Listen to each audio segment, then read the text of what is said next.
তোমাদের সাথে শেয়ার করলাম পালং চিকেন।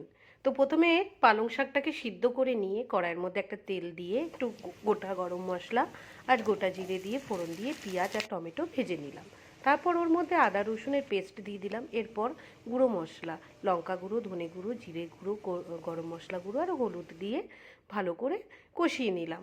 কষানোর পরে এবার আমি পালং শাকটাকে পেস্ট করে নিলাম।